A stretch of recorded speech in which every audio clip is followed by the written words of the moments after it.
Ooh. Hi, Meggers. Hi, Hey. Marissa. Hi. Welcome to the channel. How y'all doing tonight? Good. How are you guys? Fabulous. I'm so excited you're on the channel. Woohoo! Thanks for joining us. Thank you for having me. I will begin and introduce you, and we are off and running. So, hey, everybody. This is Marissa Gentner. She is the founder, owner, operator of the Distinguished Rider. Uh-oh, I've lost it. It disappeared. This happens. That's really all you need Watch to know. out, everyone. Megan has officially lost it. I have lost it. Okay, I'm back on. It was just quick. It was very quick. Okay, understanding that there was a need within the equestrian industry to have access to high quality, comfortable, customizable boots and apparel. Marissa started the business in June of 2020.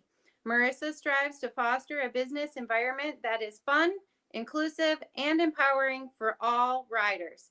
It is Marissa's personal goal to see that everyone has boots that fit well and that they adore regardless of the brand. To maintain the exceptional customer service that the Distinguished Rider has become known for, Marissa has expanded the team, surrounding herself with a group of like-minded women. She is so grateful for her employees and sponsored trainers. Without them, the business could not function. In her free time, Marissa enjoys spending time with her family and attempting to do dressage-y things with her horse, Ravel. Woohoo! You're here. Yeah. Tell us how you got into horses. Let's hear your story. Oh, well, I've always liked horses. I mean, I think we all have like the little horse bug when we're girls, but I could never really afford riding lessons. And then very strangely, I was kind of a naughty teenager. I had some emotional issues. So my parents sent me to one of those therapeutic boarding schools out in Utah, and it was an equine like therapy program. And that's where I like really fell in love with horses. And for my graduation, like it was like a 9-month program. For my graduation, they actually bought me a little like 2-year-old gelding. Yeah, it was really sweet. And it was like the best thing for my family and the best thing for me. But, you know, so that was like a really special way to kind of start my horse journey. And then the rest is history. What was he? What breed was he? Tell us all things. He's a little appendix quarter horse. Okay. Either they're like Arabians or Arabian crosses, quarter horse crosses, saddlebred. What else am I missing? I feel like, Megan, those are like the standard kids horses that we get. It's very rare we actually get ponies. You always get a young, unbroke, something fun. Yeah, I had no business starting that horse, but I did. And I thought I was the shizness. And, you know, I did the Western thing and the trails and the ropies and all that kind of stuff. And then wound up boarding. Did you gallop bareback in a halter? Oh, you know I did, girl. I did. Oh, yeah. And then I, at one point, moved him to like a dressage facility without knowing that it was a dressage facility. And I got indoctrinated. And I've been trying ever since. You got radicalized. I love it.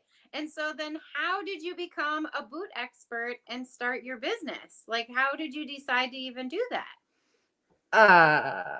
It truly like kind of fell into my lap, which probably sounds really weird, but you know, COVID was a weird time. And so I was a personal care assistant at like a local middle school for a little girl. I basically followed her around and helped her with her homework and like would help her in class. She had like PTSD and autism and, you know, emotional disturbances. And when COVID hit, I lost my job. And there was a trainer in my barn, actually one of my first sponsored trainers, Olivia Steidel. Shout out to Olivia.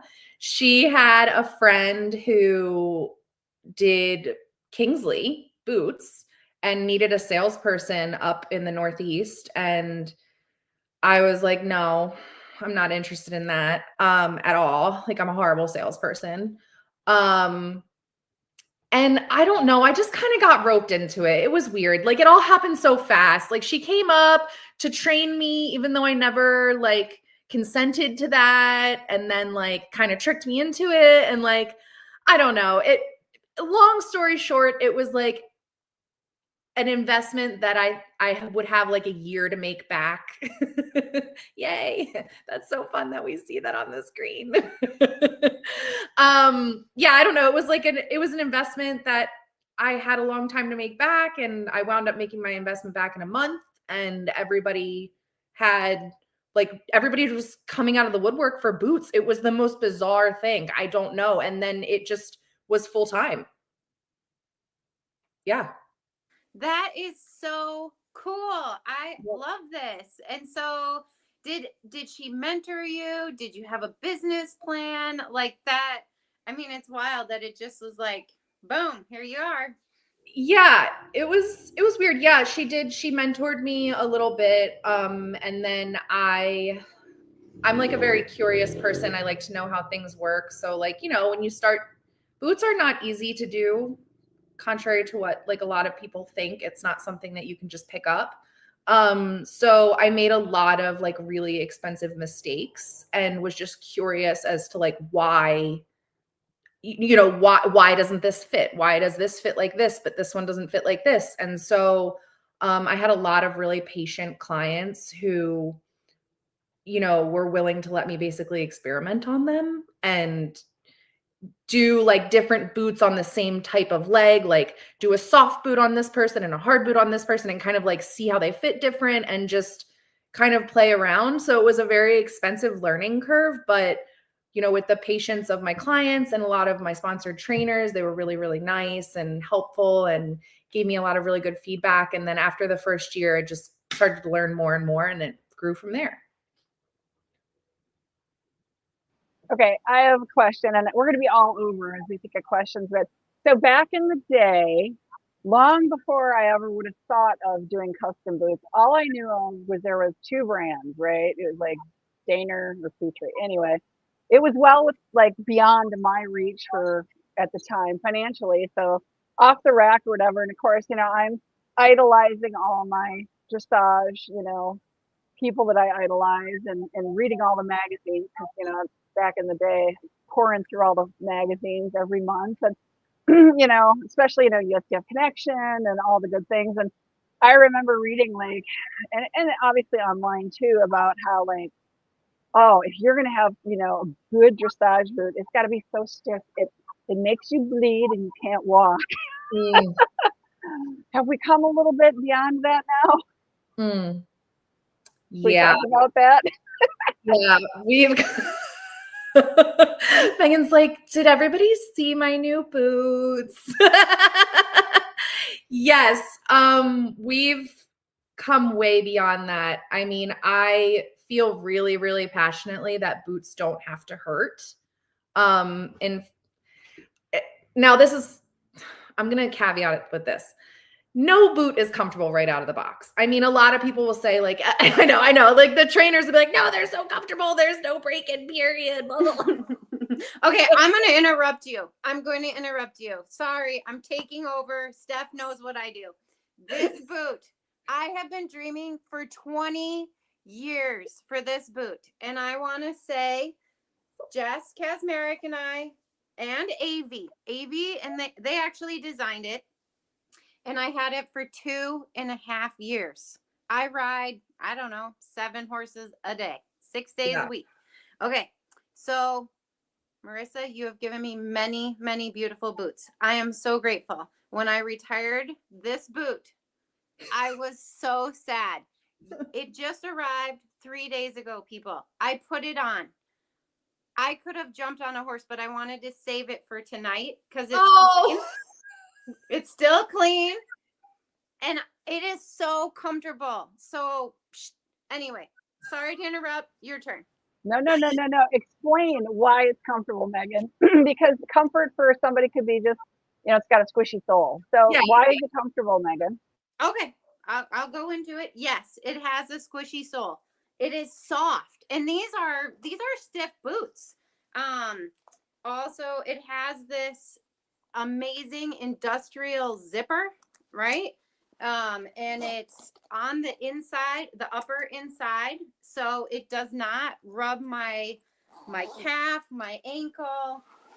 It fits me perfectly. It fits me like a glove. I'll show you the inside. It has this, okay, so when it's that time of the month, or maybe you've had some salt, it grows, it expands for me. But I mean, it just fit like Spanx. I mean, well, maybe not Spanx, but like something a little Dressage Spanx. Slim fitting. It was right there. It smells good. I'm in love with these boots. And then I also, it does not make me bleed, right? It comes because it's been measured. It's custom, people. So, and they take into account there will be breakdown, but it doesn't stab me. I mean, hello. And then same thing when I put it on, I can just go riding and it doesn't fold and make my ankles or my heel bleed. So that's why it's comfortable for me. So you don't have to put a heel wedge in? No, I don't. Are we past the heel wedge requirement, Marissa? You are touching on my favorite subject, which is making boots too tall. So I really, really firmly believe that a properly fitted boot, when it's measured correctly in the height and it fits your knee circumference, like the circumference right underneath of your kneecap, it won't drop more than half a centimeter, 5 millimeters. I firmly, firmly believe that. There are some exceptions, especially when somebody has knees that are the same size as their calf or even a little bit bigger. That's where it starts to get a little bit dicey. But most people have a knee that's a little smaller than the circumference of their calf. And therefore, if it's properly fitted around that little tiny section, it can't drop more. So a properly fitted boot does not drop more than a centimeter, I'll say. And this is the hill I will die on. A boot that is too tall is the enemy of durability. It will kill your zipper. It will kill your ankles. You will have holes. The little whalebone in the back will start to poke through the bottom. There are a lot of problems that come from making a boot too tall. Ask me how I know. How do you know? Making very expensive mistakes. I mean, that's part of the reason why I have quite a few sponsored trainers is I said, you know, like I'll help you out if you product test for me. Like, tell me what happens when we do this. Tell me what happens when we do that. You know, don't care for your boots and tell me how long they last. Like, I've done that with people and I can give you the hard numbers on how many horses a day you can ride and really not take care of your boots and how long they last.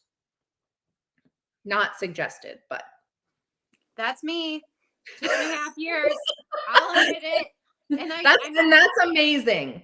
That's amazing. And shout out to Kingsley for the Gauge 10 zippers. Megan, show everybody that zipper.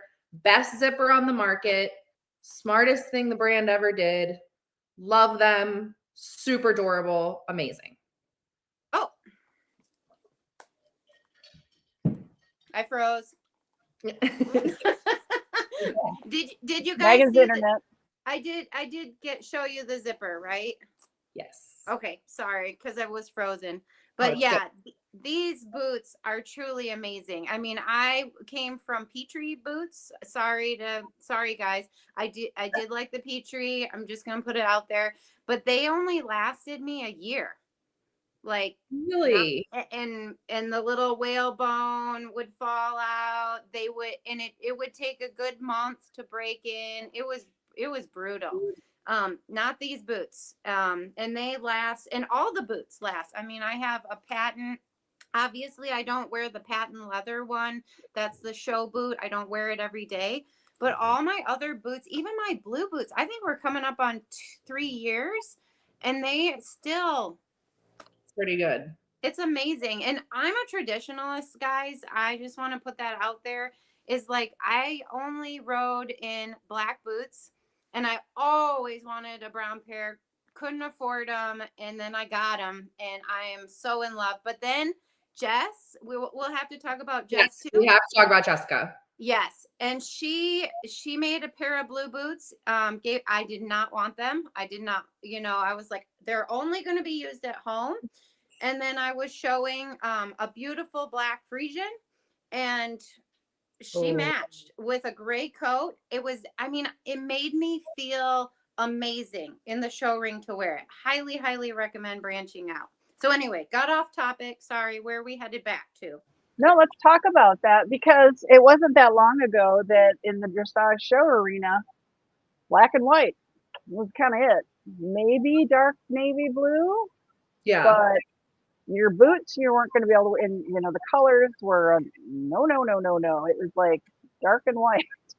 So how has that changed your business, the opening up of colors? Oh yeah. I mean, it's definitely, I mean, I think I came onto the scene. This is like my 6th year. I mean, that was really when Kingsley came on the scene like 7 or 8 years ago, and they came out with like some really cool colors. I think that was kind of the start of it. So I think I always had clients that are very, very traditionalist, but when I started doing this, as long as I've been doing it, you've been allowed to wear colors as long as they're not obnoxious and they match. Like, I believe that's what the rules say. Like it can't be too ostentatious. But you'd be surprised. People still like the traditional colors. I mean, they still do. They'll do a lot of, if somebody comes to me for a schooling boot, that's when it's like all bets are off. Like whatever you want, you can get whatever you want. But like for show boots, I mean, people are still doing black, navy, dark brown. Sometimes they'll do a different color if they're really, really like they have special colors, but it's usually still pretty traditional for showing. I have a navy pair and I have the croc, the maroon Yes. croc. And the burgundy. It's beautiful. Wore it this year with a navy coat and a black horse. Absolutely stunning. And again, those were another dream boot. These are my schooling boot. I shouldn't say no. Maybe if I get a chestnut in training. But maybe should we walk into like what the process is on? We have someone watching that wants to purchase a boot. How should they contact you? What are the next steps? Yeah, that's a great question. So I do virtual fittings, or I do fittings in my showroom, which is where I'm at right now. And then I do 1 or 2 events a year, but with, I just had a baby last year. She's almost a year old. So I've stopped traveling and I'm really focusing right now on my own riding. So I don't travel a lot, but regardless, email is best. I usually suggest that you reach out via email. You can set up a fitting directly from my website. You can do the virtual fitting. There is a fee for a virtual fitting that goes directly towards the purchase of your boots. If you want to come to the showroom, you can come to the showroom for free. There's no obligation to buy. I do not release measurements unless a boot is purchased. It's a liability for me to just go ahead and give you your measurements. So then once you set up your fitting, we do your fitting. I always, I'll ask you like a page of questions, like, have you ever had custom boots before? What do you like about your current boots? What is your budget? That's really important to know. Know what your budget is, and give it to your fitter before you start. Cause I really don't want to like put you in a Porsche if you have a Honda budget. So I'm not even going to show you the things that you can't have. So, ask you questions about your budget, your body type, any like medical conditions that are relevant. A lot of times people think that their old injuries and old surgeries are not relevant. Your hip replacement, your knee replacement, your sprained ankle, all of that is super relevant to the measurements. Then I go ahead and fit you, like do the actual fitting.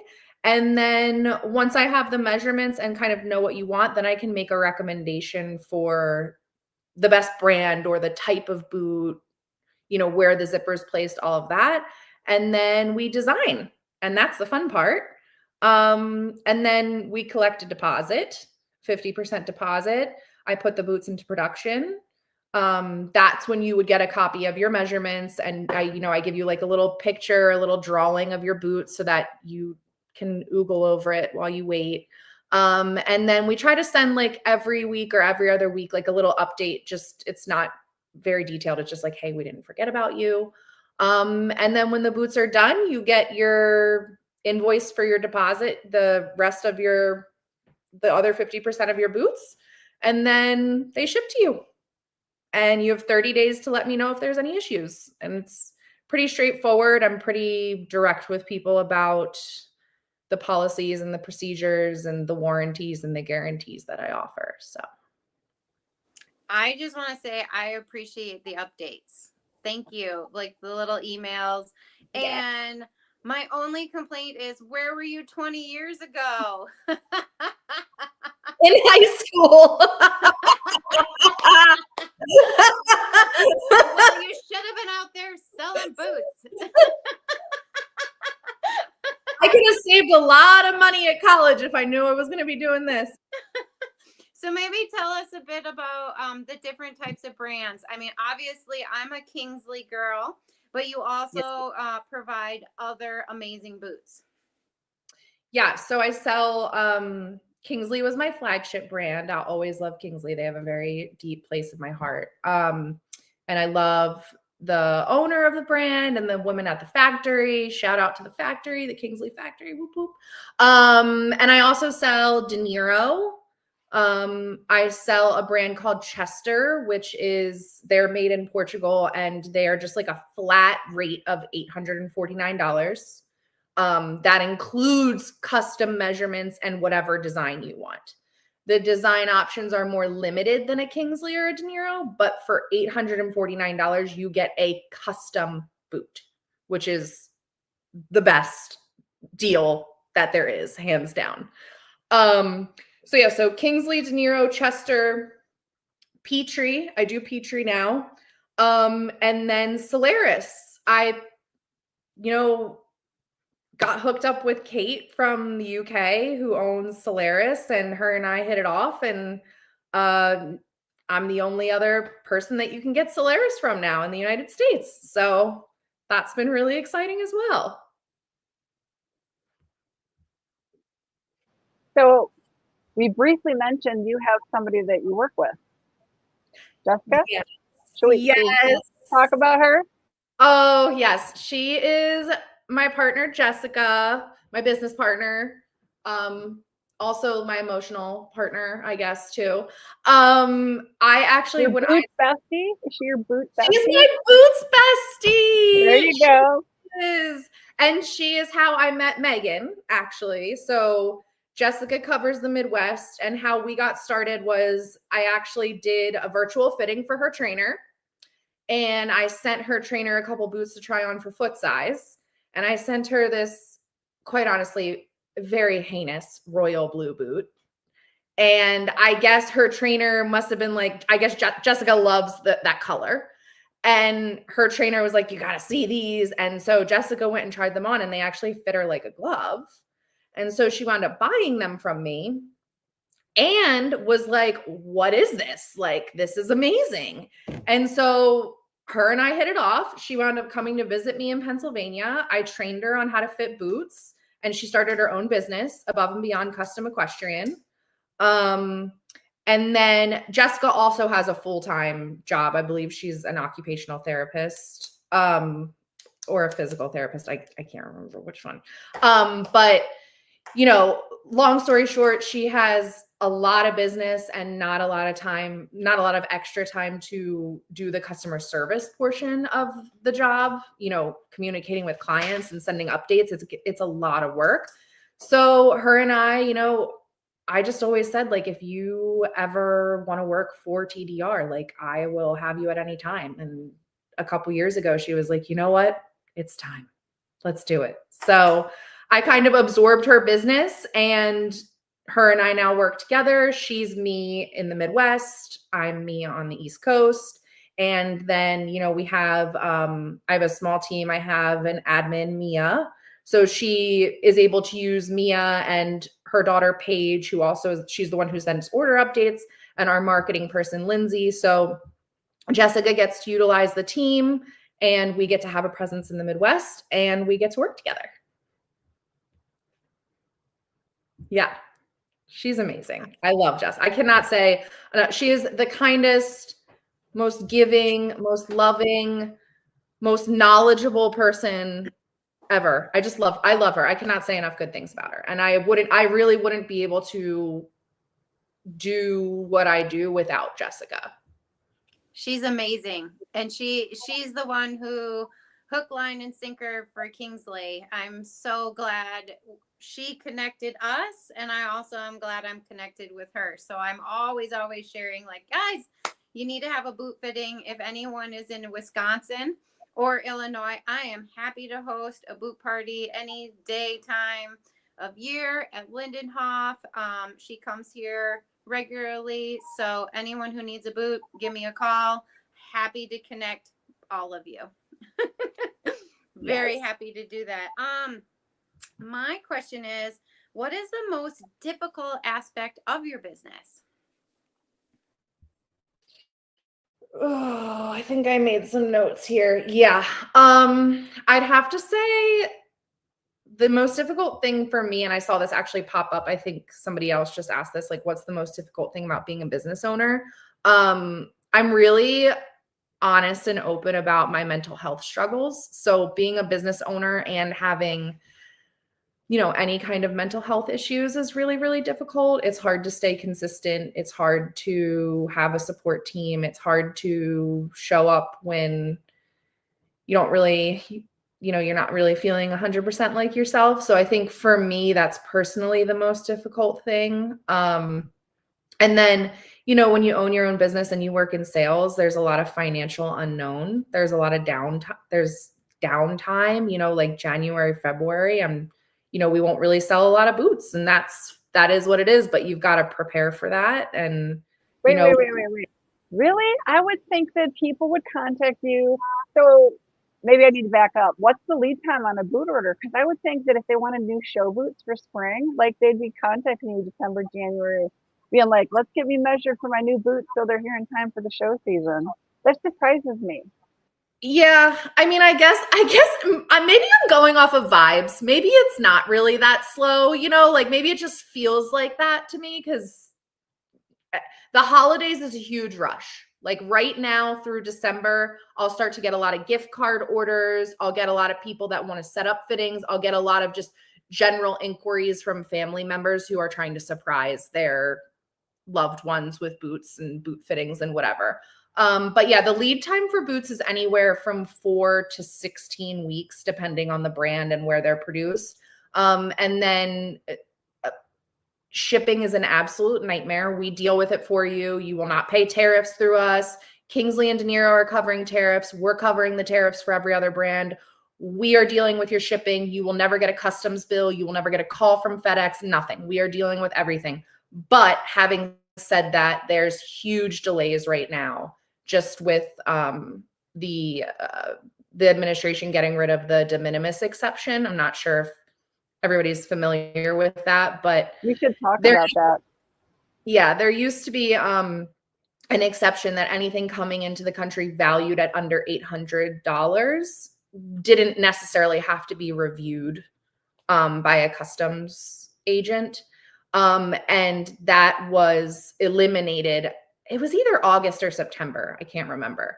So now what's happening is everything has to be reviewed. I mean, if you buy a $20 sticker from overseas, that has to have paperwork associated with it. So it's just all of these things that used to just kind of been like under 800, under 800, under 800. Everything's getting reviewed. And all of the boots also, like the higher the value the package, the more scrutiny it's under. And so boots are really highly valued. So Our packages are getting stuck and reviewed, and they're, if your invoice doesn't match the invoice that you give to customs down to the penny, it's flagged. So it's just really, really big delays. Yeah, it's not good. It hasn't been amazing for business. It's been really, really difficult. It's really, really tough because this business in particular, I cannot speak to any other business. I'm not going to start to try to talk politics at all on here. All I can tell you is that boots are not made in America, and we do not have the skill to make boots in America. Footwear, leather goods, that is hundreds of years of tradition passed down from generation to generation. That is a skill that the Portuguese and the Italians have that we don't have, and you will never be able to teach us that. So there will never be boots made here. There is one brand who makes boots here, and the price is really high because it's made in America. And personally, I still wouldn't buy a boot made in America. I don't really trust Americans to make boots. So anyway, you want to get boots from the Portuguese or the Italians. They know how to make leather footwear. Also, you don't just sell riding boots, correct? You also sell a lot more. Well, I am scaling back, I think. Yeah, I'm not going to be doing like any fashion or like, if somebody really knows their size and they really know what they want, like, Kingsley makes these really cute loafers. Like I have a lot of people who each year will buy a new loafer. Like if you know what you want, I'm happy to order it for you. But I think custom boots is what I do, and that's what I do well. And that's what I want to focus my time on. Yeah. So 4 to 16 weeks, and that's yeah, 4 weeks would be phenomenal, I think, for anybody. But what's kind of the median? Are you seeing it like 3 months or 2 months or 8 to 10 weeks? See, people, come on, January, February, get your measurements, get your order in for get those gift cards that you were given for the holidays, right? Yep. And, yeah, get those new show boots ordered.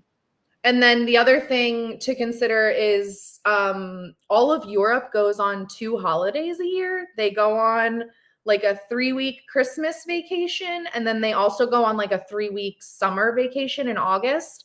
So that's another thing to consider when you're ordering for the holidays. They will be closed for 2 to 3 weeks, depending on the location, for Christmas. So that adds a little bit to the lead time. So can we talk about, sorry, Megan, I'm beating you to it. Can we talk about all the fun ways to make boots fun, custom, and pretty and unique? Yeah. What do you want to know? You got stuff behind you there. So, like what, I mean, you talk about, things like zipper placement, but let's talk about, I don't know, sparkle and color and leather types. And do people, I know you can get it like leather engraved designs. I mean, what else can you do? And you got any examples? Yeah, I have a lot of examples. I mean, you can literally do anything. It's insane. Like, especially with Kingsley or De Niro, because I work really closely with the factory. And so like communicating directly with them, there's a lot of things that we can do. I know everybody else is probably really excited about it, but that's not what excites me about boots. I like a properly fitting boot. So I'm never really concerned about design. Like that's not like, most people come to me and they're like, I want this boot to match my saddle. Can you do it? And I'm like, yeah, that's not my issue. Like I'm never worried about the design. I can get you whatever you want in the design. It's more, the fit is more my concern. So, I mean, you can do anything. We've designed, I don't know if you saw the wedding boots that we did, the white tooled boots that we put pearls and crystals all over the shaft. And yeah, I mean, Kingsley now makes, you can do the entire shaft in like a crystal scatter starfall. Like there's all this stuff that you can do. Yeah, engraving, custom engraving.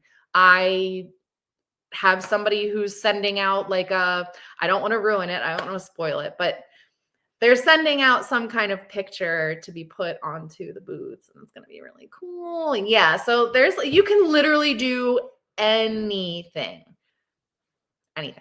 Okay, but what's practical? So you have an adult amateur, you have a junior, you have a professional, right? And typically, you have, the adult amateur maybe rides 3 times a week, right? So maybe the tons of crystals will work. But then you have like me. Yeah.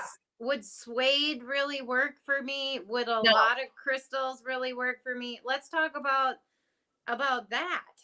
No, and let's be real. I am not a wizard. Suede and crystals don't work well for anybody durability wise. Like, yeah, it's really pretty and I know y'all like it, but if you want low maintenance and you don't want your crystals to fall out, I mean, I don't care what anybody says. Crystals fall out.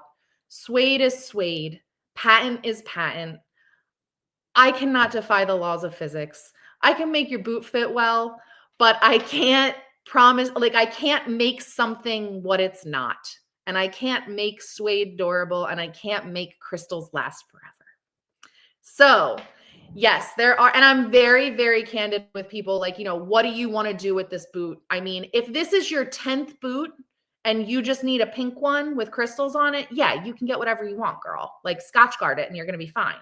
But if this is your one pair of boots that you've been saving for and you need it to show and school in, I'm going to be really particular about what you get and what you put on those boots. Now, having said that, when you order through the Distinguished Rider, you do get a warranty on all of the parts of your boot for life. So I will forever purchase you extra crystals, leather for patching, snap straps, soles, zippers. We purchase that for the life of your boot. Yes. However. Wait, what's the life of a boot? How's that defined? So that's the thing. I mean, you can keep replacing soles on a boot. I'm sure your cobbler will probably tell you it's time to stop before I will. Like I will get you however many zippers you need. I mean, that really depends. A lot of people ask me that question, like, how long is this boot going to last? And I'm like, well, what's your definition of last? Because you can literally fix every single part of the boot except for it not fitting. Like poor fit you can't fix, but like if like the piece along the zipper starts to deteriorate, we can replace that. We can replace the whalebone. We can replace the sole. We can replace the zipper. I can give you leather to patch. Like you can milk boots for years. So like, that's the thing is, what do you mean last without having to touch it? Like last without it cleaning or having to do any kind of maintenance on it? I don't know, maybe a couple years. But like, if you're willing to go fix your snap for $10, you're going to get a whole nother year out of that boot. I mean, you can really milk boots. People are milking those Koenigs that don't die. They milk them for 20, 30 years. That's not an exaggeration. It's insane. It's crazy. And speaking of that, how should we actually care for them? Don't overdo it. Keep them dry and keep it simple. Keep it dry. Keep it dry. Keep it in a temperature controlled environment. I wipe down my leather goods, all of them, bridle, saddle, and boots, just with a damp cloth after every single ride. I don't let a ton of dirt accrue on it. I don't use saddle soap. I don't use any liquid soap, just the damp towel and a wax-based conditioner. So unless you have some kind of special leather, most of the matte leathers handle wax-based conditioners really, really well. And I just condition it like 1 or 2 times a week, or whenever like if it looks particularly, I'll just keep conditioning it. And your leather will tell you when to stop conditioning it. Like if you're putting a balm on and it doesn't, like when it won't accept it anymore, it just sits on the outside of the leather. It's like, stop, I'm good. I'm no longer thirsty. Please stop feeding me. Like it will tell you. So like really it's very, very just simple. Keep it clean, keep it dry. If you're going to store them for a long time, like, show season's over, store them upside down. so that they don't slouch too much or lay them flat. And then I always recommend, because people love to do this, put their boots away for the year, pull them out at least like every couple weeks and wear them. Like your show boots, like you're actually going to do more harm than good not pulling them out of the closet. Like you need to kind of like keep them alive, get in them. So yeah, that's my take on leather care. I keep it really simple. And then unless you have some particular leather, like suede does require particular care. Nubuck requires particular care. Patent and polished require particular care. But other than that, I mean, just matte leathers, keep it really simple. What? Don't wear them in the wash stall? Not recommended. Yeah, no.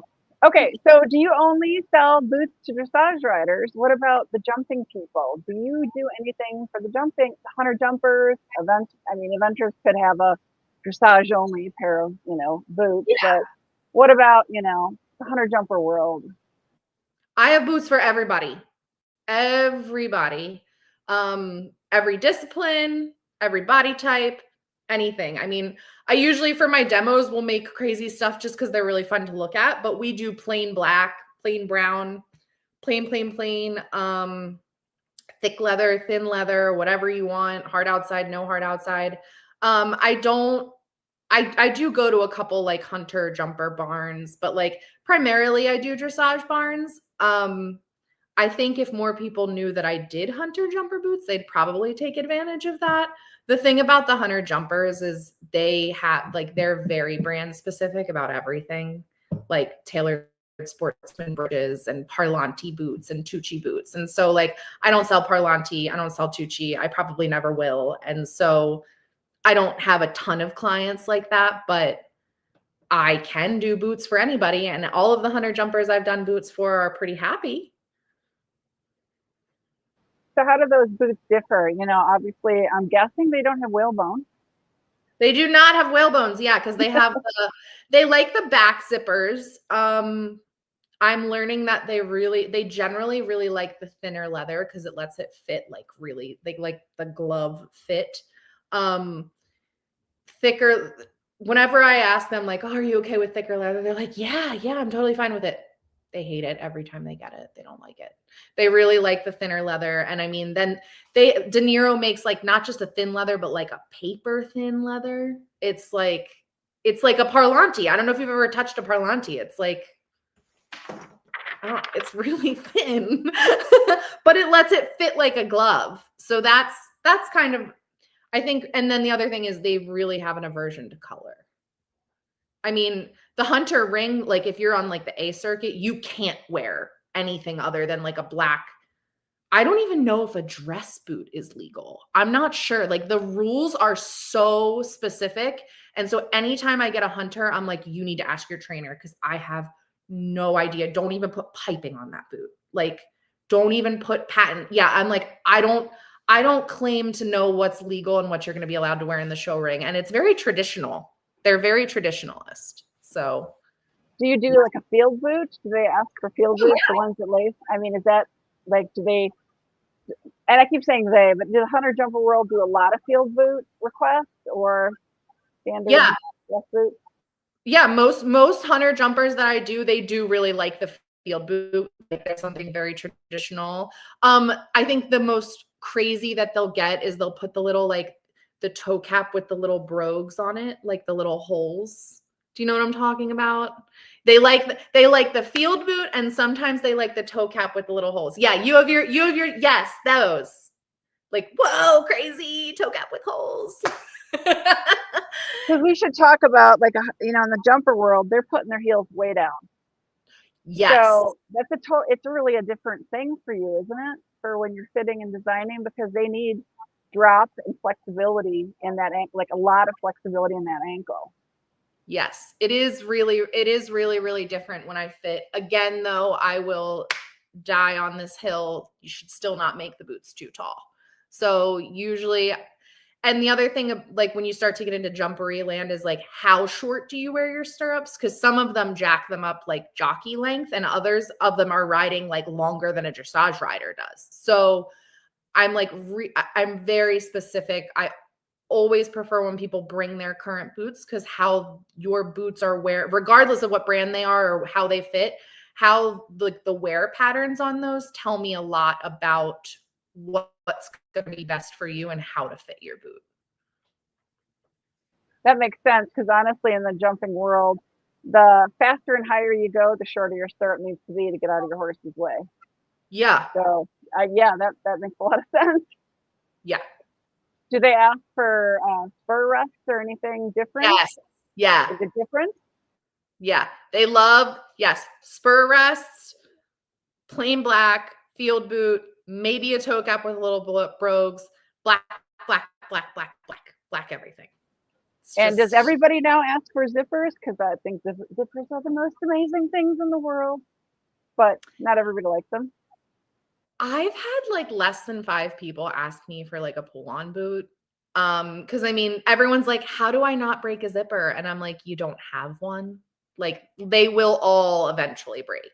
And I think the thing with a big difference between the hunters and the dressage riders, the hunters really don't like the look of the big zipper. They like the really tiny zipper because it lets it fit really close, which is really nice, but your boots also don't last. And they know that. That's the thing about hunter jumpers. They know that they're buying a new boot every 6 months. Yeah, they know the Parlanti, you guys are geniuses. They are making so much money. It's insane. I mean, that's crazy. Yeah. Every 6 months? I mean, yeah, like that's like exaggerated, but Yeah. I mean, if you like your boot to be paper thin with a really thin zipper and fit tight as anything, that's like a recipe for a broken boot. So, yeah. I got there first. Go ahead. I've actually started to kind of convert some of my hunter jumper people. Like, there's this barn that I've been going to for a couple years, and they all like, you know, when they first come, they're like, I want them tight and tall. I want the boots tight and tall. Yeah, none of them like their boots tight and tall anymore. So yeah, I've converted a lot of them. Like, there's, they still look really good. They still fit very well, but they're off of the like super tight and super tall. Like, it just doesn't last. So Megan, can you quick hold up your sample boot? So in the hunter jumper, so she's got the big, I call it the swagger, but do they have a little lower, Megan? We want to see the top of the boot. Yeah. So do they do quite as big a art? You know, I don't know if you call that swagger or what, but that extreme up. It used to be in the hunter jumper world, it was pretty flat across. And now you get big to almost come up all right along, to give the essence and look of the longest leg without, you know, going over your knees like a, you know, thigh high or something. But, you know, I call that like the swagger area. Do they get a different design in the hunter jumper world, or do they still have that big arch?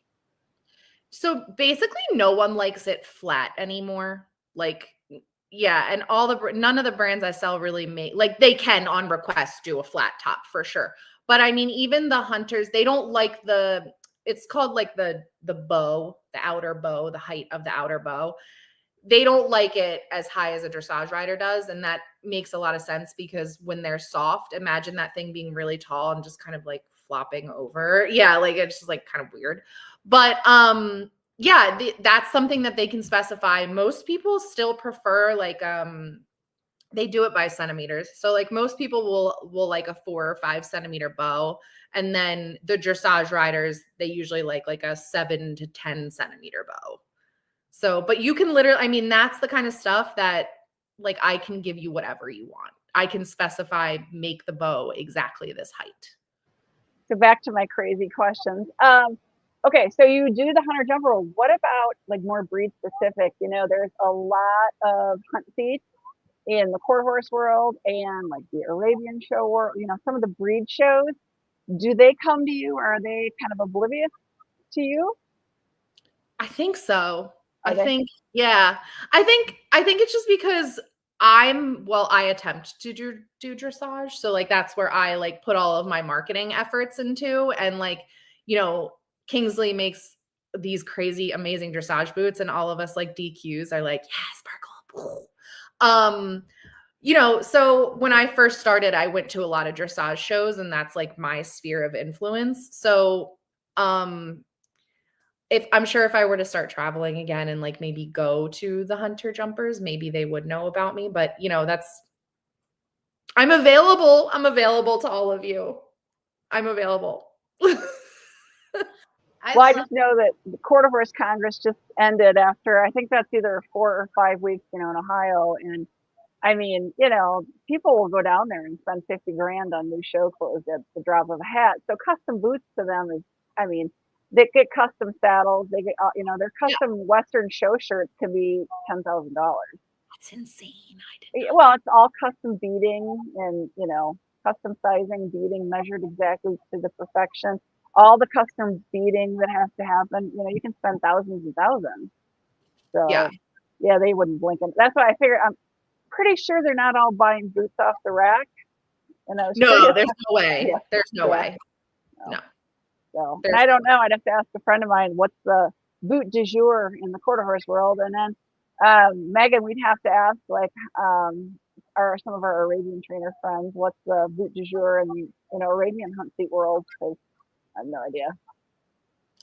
Yeah. I don't know. A lot of people have they have a lot of like brand loyalty. Like they like, I know that the hunter jumpers like the Parlanti or whatever. And so it's hard to kind of break into that.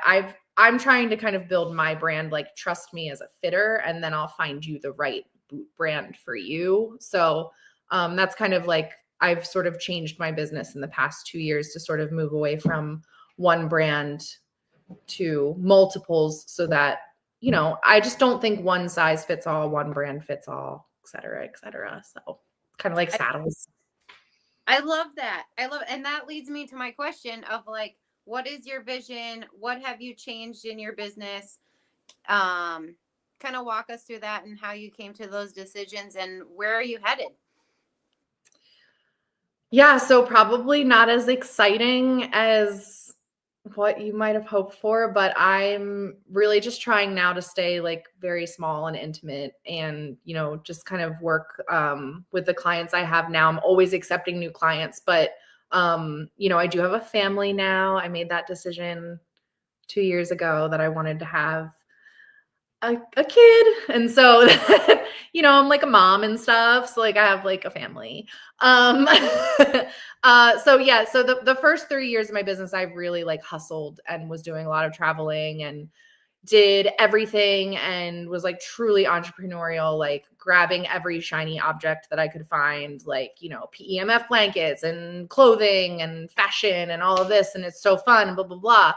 And I think I just kind of ran myself into the ground. I was traveling way too much. I don't know if you can see this scar here, but I gave myself a concussion traveling at one point because I was just really not being careful, and like a big piece of wood fell and hit me on the head. Like it was kind of like the universe being like, you need to slow down. Like you have to change your business. And actually the person who drove me to the emergency room wound up becoming my business coach. Like it was really this like crazy kind of transition for me. So anyway, I've moved away from doing anything other than custom boots. I decided with tariffs, we can't really afford to have like, very many staff members or representatives. So it's basically just me and Jessica. I just want to be able to physically touch every single order and every single client and make that experience the best rather than,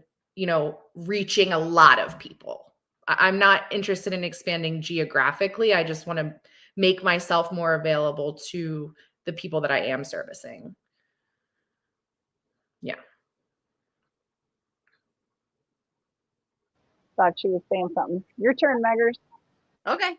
Well, I was just saying, I love that. It really shows quality over quantity, right? And customer service, which you have just 200%. I mean, just an amazing company that you have established and you promote. I love it. And it leads me to my next question, which you brought up, is having a baby and having a family. Like how do you How did you change? Obviously, you just talked on that, but what other things regarding that change? Was it an easy change, to be a mom and run a business? I can't imagine it was. It was very calculated. Like it wasn't something, yeah, like this was a very calculated decision. After I had this concussion that I had actually changed like my entire life. Like I never had wanted kids before that. Like it really just forced me to slow down. So yeah, I forget your question. Squirrel. Hold on. I'm hitting the Squirrel. button. I Squirrel. love it. You get to say baby brain. No, how is your life changed? How long can I milk that? Oh, I think a good 5 years. Keep going. Run with it. Oh, you would ask me like how, okay. Yeah. How do I do this? So boundaries is the first thing. I really started like, this was very calculated and I really started manifesting this like a couple of years ago. Like I knew I wanted to have a baby. I knew I wanted to kind of scale back the business. I've always sort of tried to keep really clear boundaries with my clients. I don't text about boots. Like I love y'all. I'll text about your ponies or whatever, but like I don't text about boots. Like it's just not something that's an emergency. So I try to keep all of the communications via email. I have scheduled time in my calendar for like my mom duties and my riding. I got a new horse this year and I'm really focusing on my riding. And so just scheduling time for myself and keeping those boundaries and, boundaries is really the most important thing in my opinion. I think it's huge. I think it's absolutely huge. I'm so glad you touched on it because I was really bad with boundaries at the beginning of my business. And I really admire how you made the decision because I've talked to a lot of people that are horse trainers. Yeah. And they didn't plan having a baby and then they really struggled. So I mean, I think you're the first one that has really made that decision. So kudos to you. I think that's really awesome. Do you have any advice to any future boot experts? Oh, boot experts. I don't. Or starting your own business. That's okay. It applies to Starting everybody. your own yeah, I guess more so for starting your own. I don't know. The boots are so niche. Like I don't even know where to begin. Like call me to learn, I guess, is like find somebody to learn under. Like that's the thing. Like the boot business particularly, and I feel like saddle fitting and bit fitting, like you really need to learn from somebody who knows what they're doing. Like I had to learn in a very expensive way, which I don't recommend doing. But I guess for starting out your own business, I think have a vision and know your boundaries and know what you want and what you don't want and have a mission statement and stick to your mission statement. That's the thing. I mean, like I've seen a lot of businesses, that's kind of why I went after every shiny, bright object. Like I forgot what my mission statement was. I forgot that I wanted to fit people for boots no matter what their body type was. And I just got distracted and it took me so far away from what I was trying to do. So I think knowing your mission statement, having a vision and sticking to it is with good boundaries is a recipe for success. Okay, I got a sideways question. Is there anybody that has perfectly matched legs to where the measurements are completely different from one leg to another? That is such a good question. It's super rare. It's really, really rare. There was somebody last week who was almost dead on each leg. And I was like, tell your trainer you're doing a real good job up there. Cause I mean, literally, no, there's almost nobody that has the same legs. Nobody. Everybody thinks that we're symmetrical, but really, if you look at yourself hardcore, nobody's really symmetrical. No. So, they talk about, you could be a foot a little bit bigger on one side, or you could be slightly taller in one leg, or calves are going to be mismatched, or like, what are the most common things? What foot size and calf size, or that are mismatched? Yeah, most people are similar in their feet. I mean, within a couple millimeters of their feet, like to the point where it's negligible. Like I wouldn't recommend doing I don't really usually recommend doing a different foot size or different heights for your boot unless you truly have, like, some people have hips that are higher than the other, but their actual length of their calf is not different from the other calf. I think the most common asymmetries I see are in the knees and the calves. Yeah. I mean, a lot of people have sprained a knee at one point in time, and there's atrophy on that knee, and the other one is compensated. I mean, it's like a lameness in a horse. Like they overcompensate and then their other leg gets bigger. And that's why I always ask people about like injuries, surgeries, or other anatomical considerations, because that explains to me why you're different. And it also tells me like I'm not crazy, because I'll be like, hang on, 2 centimeters different. Like that's a big difference. Like, and I'll recheck the measurements, and I always laugh because all of my customers, I'll ask them like, do you have any injuries or surgeries? No. I get to the knees. I'm like, why is this one like an inch different than the other one? And they're like, oh yeah, I had a hip replacement. I'm like, yeah, well, that's relevant. So anyway, that's why I always ask those questions, because it's super common and it's a way for me to double check myself. And like, at a big event, when after a big event, I don't put orders in at the event.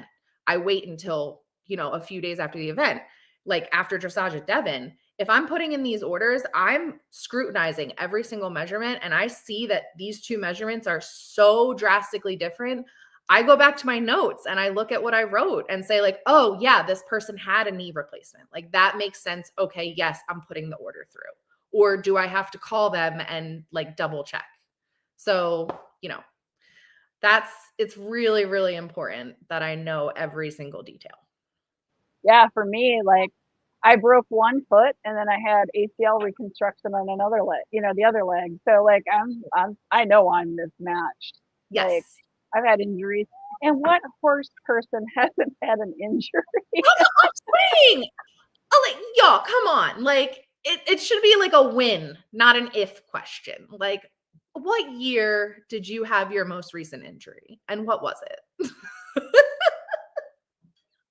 Well, so is there anything that we're missing that you would like to share with people? We've hit our hour with you, and cognizant of everybody's time in the evening here, and you've got a youngster. So is there anything we haven't touched on that you want to share? I guess I just want to tell people like what my mission statement is, and that's to have everybody have beautiful fitting boots that they can afford. And you can get a custom boot for under $1,000. I would say very generally, like $1,000 is the budget that you really need to get a full custom boot. It doesn't really matter the design. It's more about the fit and the quality. And just with tariffs right now, it's pretty expensive. But I am never, ever, ever concerned about fitting somebody. There has not been a leg that I haven't been able to fit yet. I've fit para riders, I've fit big riders, small riders, tall riders, skinny rider, like everybody. I have yet to come across a leg that I haven't been able to fit. And or set appropriate expectations for what you are going to receive for your boots. There are obviously limitations to what some boot makers can do, but I have a quick question. Just because we were talking about you being a mom, do you recommend parents custom boots for their juniors? no. They're growing, right? Like, what's the age where you would consider going, yeah, we would consider it if you're willing to pay? Like, late teens? Yeah, like 15. Anybody under like 14 or 15. I mean, I have a lot of people come to me, and I just straight up tell them, I'm like, in 5 years, come back. But like right now, go to consignment and find something close and have it altered, because you're going to spend a lot of money for that kid to grow out of the boots in 6 months. They won't get them. By the time they get them, they might be grown out of them.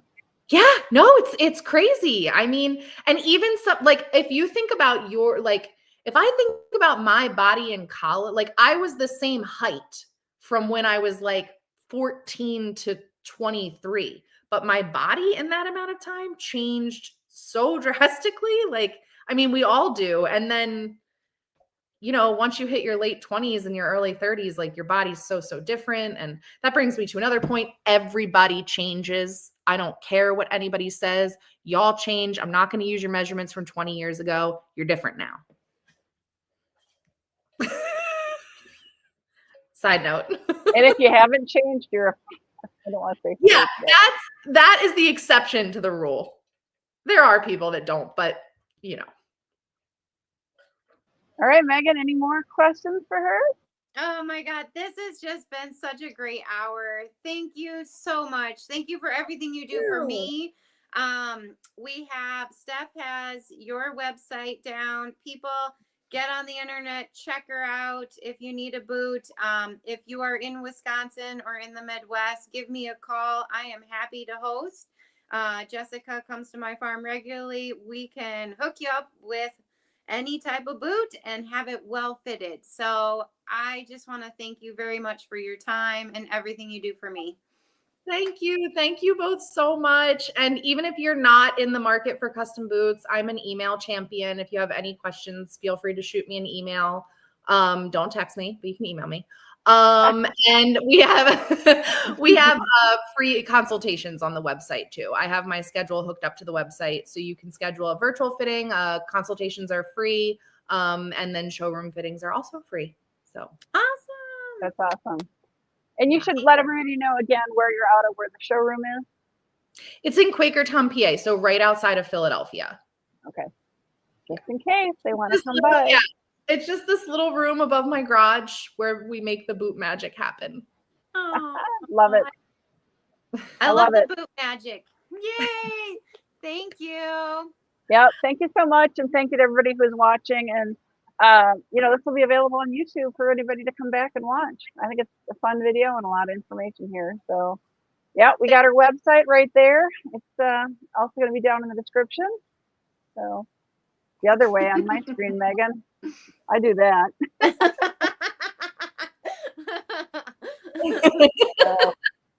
Well, thank you so much for your time. We really appreciate it. We're going to go ahead, I think, and end the live, right?